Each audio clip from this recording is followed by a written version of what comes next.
Queridos, quero convidar você a abrir a sua Bíblia, glória a Deus, no livro de 2 Coríntios, capítulo 4. Deixa abertinha a sua Bíblia aí, que nós vamos estar falando um pouquinho sobre esse capítulo. E você pode deixá-la aberta, porque a gente vai ler alguns versículos, para não dizer todos, desse capítulo, porque Deus tem algo muito precioso para falar conosco nessa noite, amém?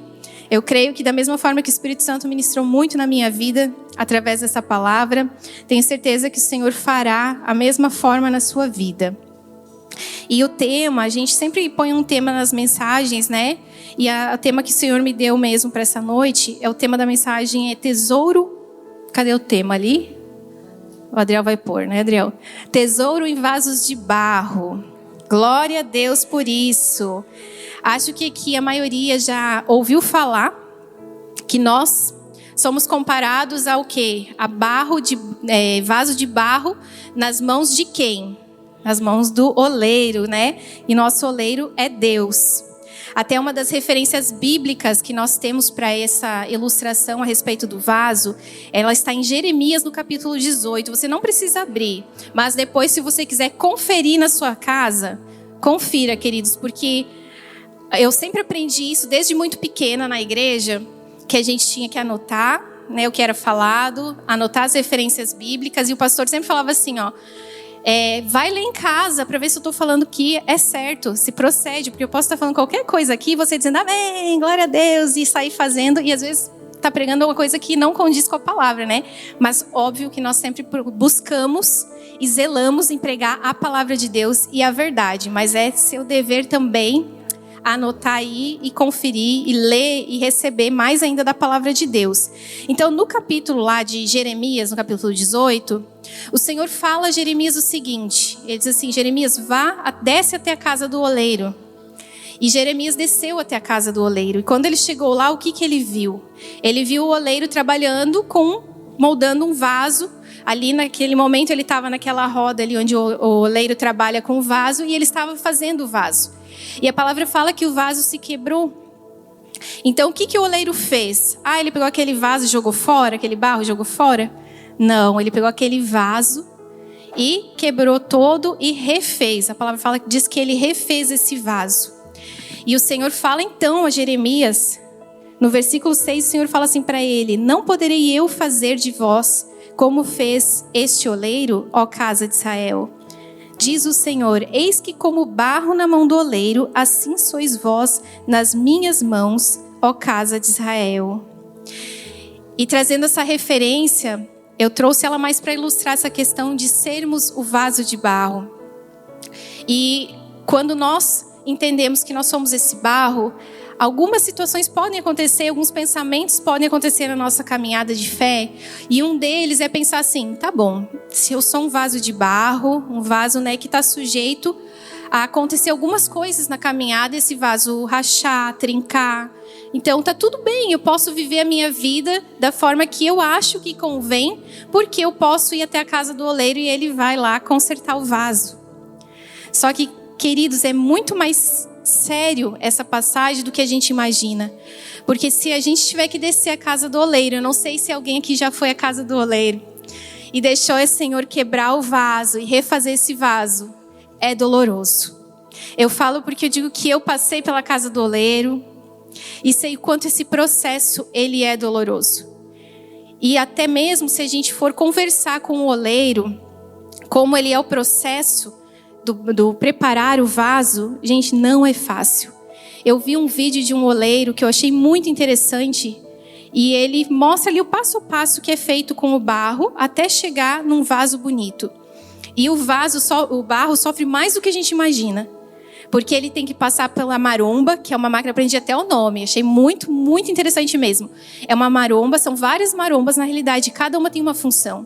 E a primeira maromba, que o barro é jogado ali, é para tirar todas as impurezas e imperfeições do barro, aquelas pedrinhas, o que tiver ali no meio dele. Então ele é moído, ele é socado, ele é batido, ele é assim, espancado.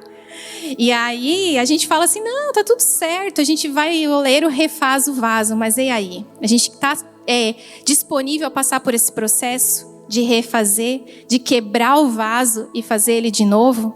Depois que passa na moleira, vai para uma outra parte, descansa o barro, volta para outra moleira para tirar as bolhas de ar. Vai lá, passa por um cilindro bem difícil. Aí depois vai para a mão do oleiro, onde ele vai moldar o barro, vai fazer aquele vaso bonito. E aí tem aqui a última parte, que é a fornalha. E lá o negócio esquenta. Lá o negócio pega fogo. Para quê? Para que esse vaso ele realmente seja resistente. E se tiver qualquer coisinha, bolha de ar no barro, alguma coisinha, ele não vai suportar o calor da fornalha, ele vai estourar. E é isso que o Senhor diz assim, você está disposto a passar por esse processo? Então, quando a gente se compara a um vaso de barro e acha que está tudo bem viver a vida de qualquer jeito, que o oleiro vai lá e vai refazer, queridos, você está disposto a passar por esse processo de quebrar e começar do zero? É uma pergunta que a gente tem que se fazer. Em contrapartida, existem outras pessoas que já olham para si como um vaso de barro simples, frágil. Poxa, mas será que Deus vai me usar? Um vaso simples, de barro simples? O que o Senhor vai ver em mim? Quem sou eu para que o Senhor me use para alguma coisa? E hoje aqui no capítulo 4 de 2 Coríntios vamos aprender com Paulo como o Senhor vê esse vaso de barro. Como nós somos totalmente improváveis na mão do oleiro e ele faz o que ele quer, da forma que ele quer, nos moldando e nos fazendo conforme a sua vontade. A palavra fala que em 2 Coríntios, ali eu quero que você deixe abertinho no capítulo 4, a partir do versículo 1, eu já vou ler ali para vocês. Paulo ele fala ele começa falando acerca do Deus deste século que cegou os incrédulos.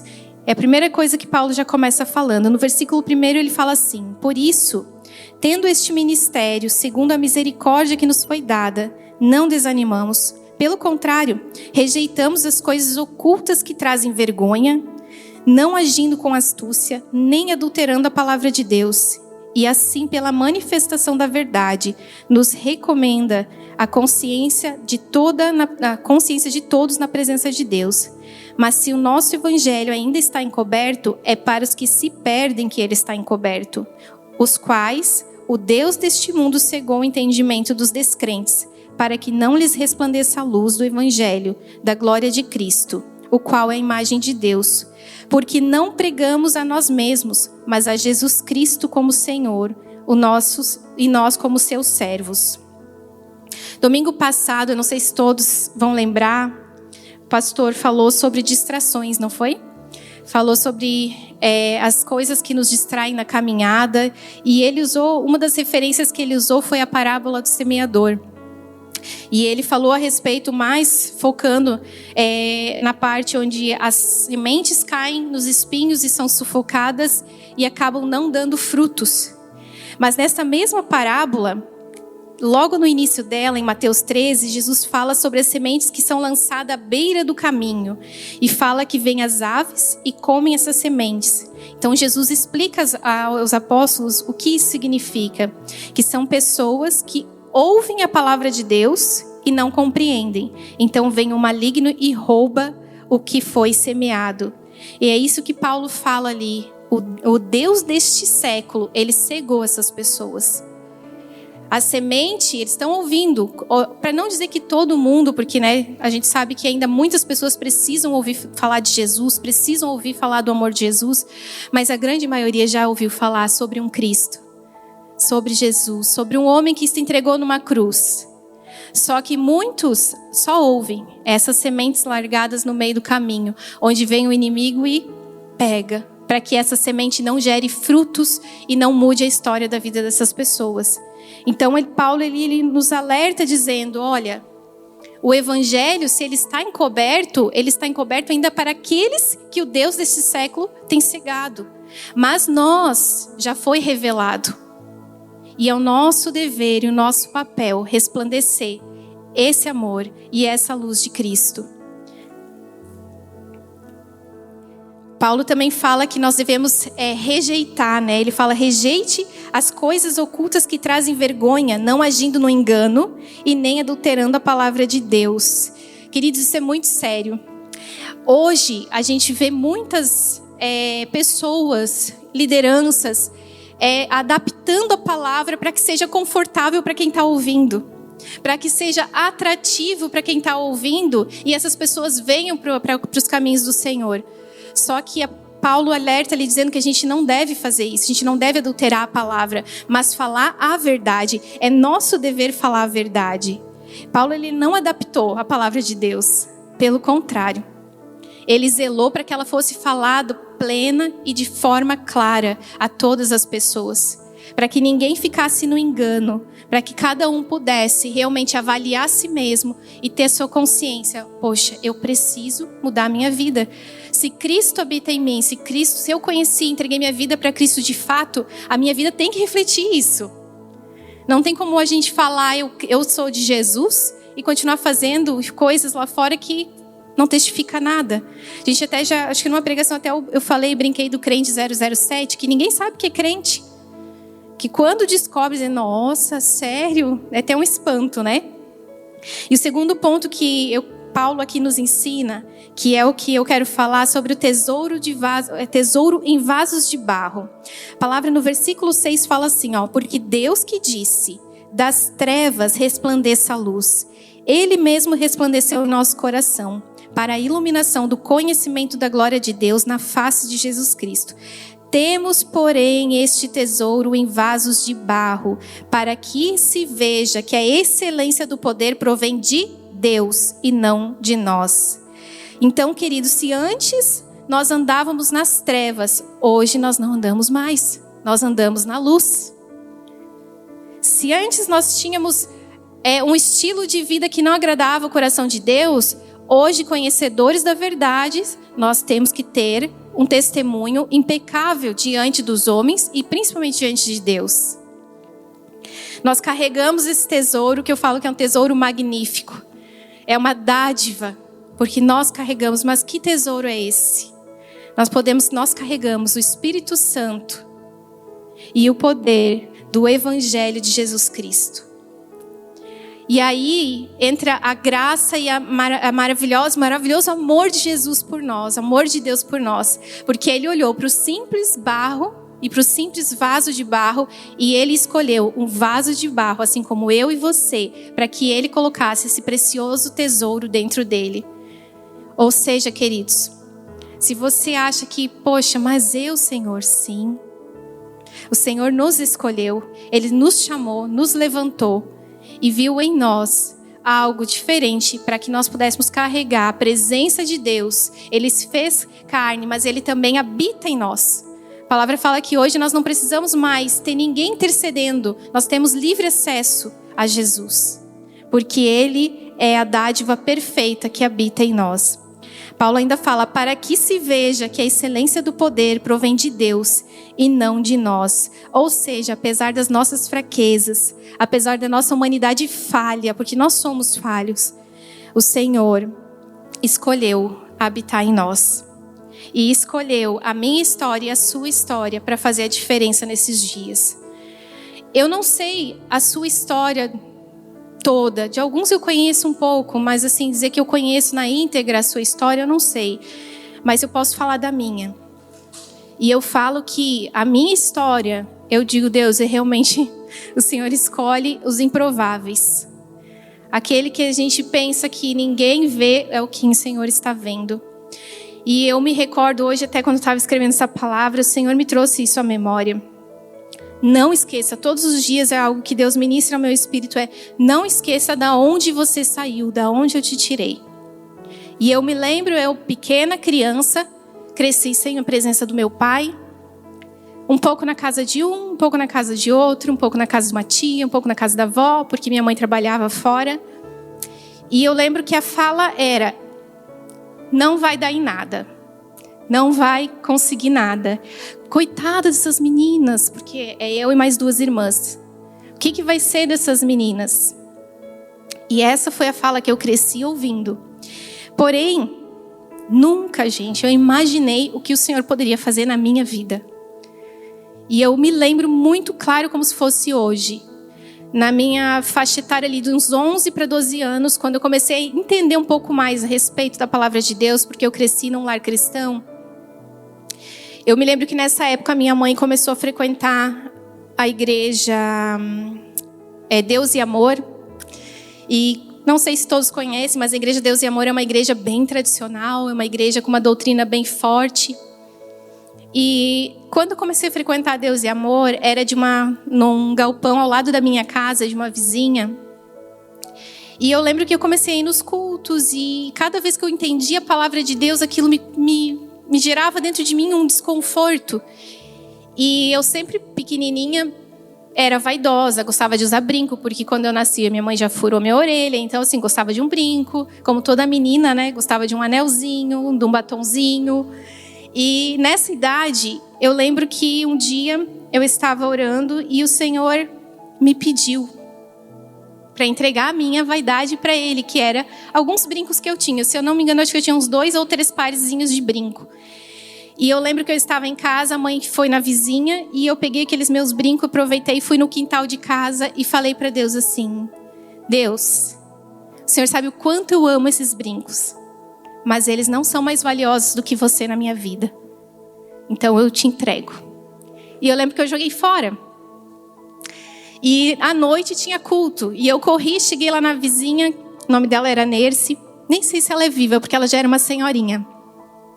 E eu falei para ela assim: Nerce, eu joguei os brincos fora. E ela: glória a Deus, minha filha. Deus está fazendo uma obra linda na tua vida. Daí eu falei para ela assim: só que assim, eu não tenho saia. E como era uma igreja de doutrina, eles usavam saia. E eu disse: eu me sinto mal vir para a igreja de calça.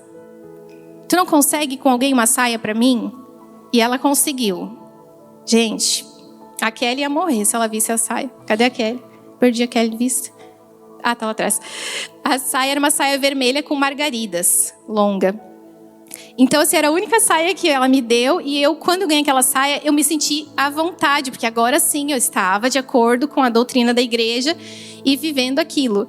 E eu cresci almejando as coisas dentro da igreja. Aí eu lembro que hoje mesmo, nossas crianças, um dia o pastor perguntou assim: o que você quer ser? O que você quer ser? Cada um falou o que queria ser quando crescer, né? E eu, nessa fase, eu não almejava: eu quero ser médica. Não, eu quero ser doutora. Eu quero ser professora. Eu não me recordo de falar isso. Mas eu lembro que eu chegava e dizia: eu quero ser uma diaconisa. Eu quero cuidar da igreja. Eu quero limpar a igreja. E era um problema, porque eu entendo as crianças. Eu entendo a Sarinha, eu entendo a Manu, porque eu era aquela que ficava na frente dançando na hora do louvor. Então, a minha história, eu olho para trás e hoje sim eu fico pensando em tudo que foi acontecendo. Aí veio a juventude, na juventude mesmo, que daí minhas colegas todos preparando para vestibular e eu... O que eu vou fazer? Aí eu só vi a igreja. Eu quero estar na igreja, eu quero servir na igreja. E hoje eu falo assim: Senhor, realmente, se tudo que eu estou vivendo hoje, a família que o Senhor me deu, a família abençoada que o Senhor me deu, se eu sou uma boa filha, se eu sou uma boa esposa, se eu sou uma boa amiga, se eu sou uma pessoa boa, não é mérito meu. Nunca foi e nunca vai ser. Porque eu entendi que eu sou apenas um vaso de barro. Que o poder, a excelência é daquele que habita em mim. E é isso que o Senhor nos diz. Não é mérito meu, não é mérito seu, é mérito dele. É ele que fez. É isso que Paulo diz ali, ó: temos, porém, esse tesouro em vasos de barro. Para que a excelência seja de quem? Minha? Não. Para que a excelência seja do nosso Deus. Para que a excelência e a glória seja dele. E aí fica esse forte contraste entre o tesouro e o vaso, que é para mostrar que o poder é de Deus. E que nós somos apenas os instrumentos para que esse poder seja propagado, para que esse amor seja propagado. Que possamos aprender e ter isso tão forte no nosso coração, que tudo que acontecer na nossa vida, as pessoas possam ver assim, ó: é Deus. Meu, ele está vivendo isso porque foi Deus quem fez. A dona Júlia, nossa, a dona Júlia comprou a casa dela. É Deus. Amém, eu creio. Porque Deus pode fazer. E a honra toda é dele, não é do vaso. O vaso é apenas um instrumento. O vaso é apenas o detalhe que ele precisava, mas é precioso para ele. Nós não precisamos ser preciosos para os outros, mas para o nosso Deus. Terceiro, que aprendo ali com Paulo, é a vida de Jesus revelada em nós. No versículo 8 fala assim: em tudo somos atribulados, porém não angustiados. Ficamos perplexos, porém não desanimados. Somos perseguidos, porém não abandonados. Somos derrubados, porém não destruídos. Levamos sempre no corpo o morrer de Jesus, para que também a vida dele se manifeste em nosso corpo. Aqui, queridos, nós podemos aprender que nós não somos heróis. Nós não somos os heróis dessa história. Ah, mas agora eu carrego Jesus. Então tá, eu sou o vaso de barro e carrego um tesouro precioso. Ou seja, minha vida tem que ser alegria, minha vida tem que ser vitória, tem que ser conquistas. Não, o evangelho de Jesus não é isso. O evangelho de Jesus é renúncia, é entrega. Vai ter luta sim, mas olha o que Paulo diz e que Jesus nos garante. Jesus, nos garante que nós seremos sim atribulados, mas com Jesus nós não ficaremos angustiados, porque Ele vai estar do nosso lado. Paulo diz assim: queridos, vocês vão ficar perplexos com algumas coisas que vão acontecer diante de vocês, mas não desanimem, porque com Jesus vocês não vão desanimar, Ele não vai deixar vocês desanimar.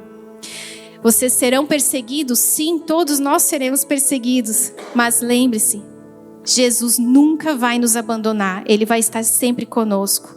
E podemos até ser derrubados. Mas com Jesus, nós nunca seremos destruídos. Queridos, então vai vir. Não vai ser fácil, não. Nosso descanso, a nossa alegria, nosso sossego é garantido com Cristo. Mas é na eternidade.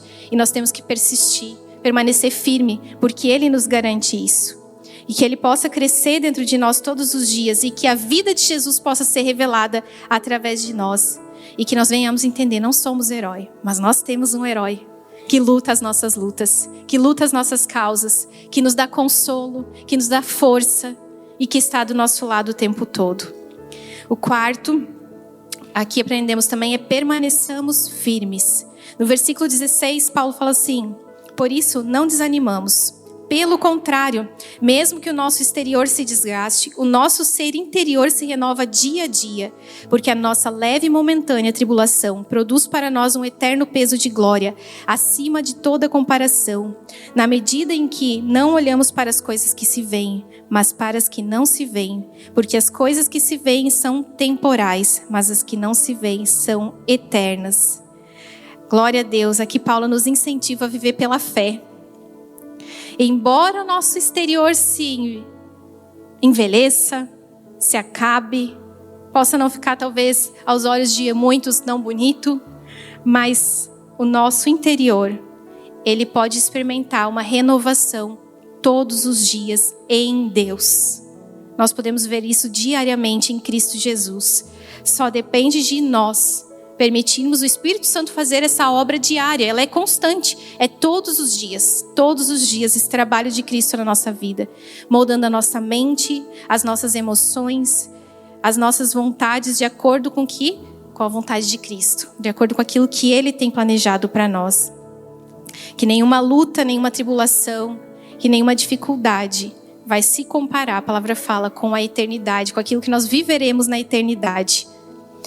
Então, as nossas aflições e até mesmo as privações, porque muitos lá fora olham para nós e pensam assim: crente não é feliz, crente não vive, porque abre mão disso, abre mão daquilo, não está vivendo isso. Mas nós sabemos o que nos espera, o que nos aguarda como igreja, como filhos obedientes a Deus.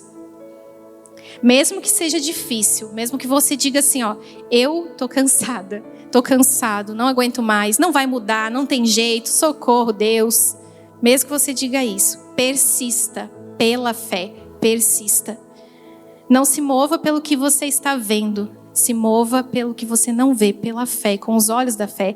Por isso que Paulo finaliza o capítulo falando: na medida em que não olhamos para as coisas que se veem, mas para as que não se veem. Porque as coisas que se veem são temporais e as que não se veem são eternas.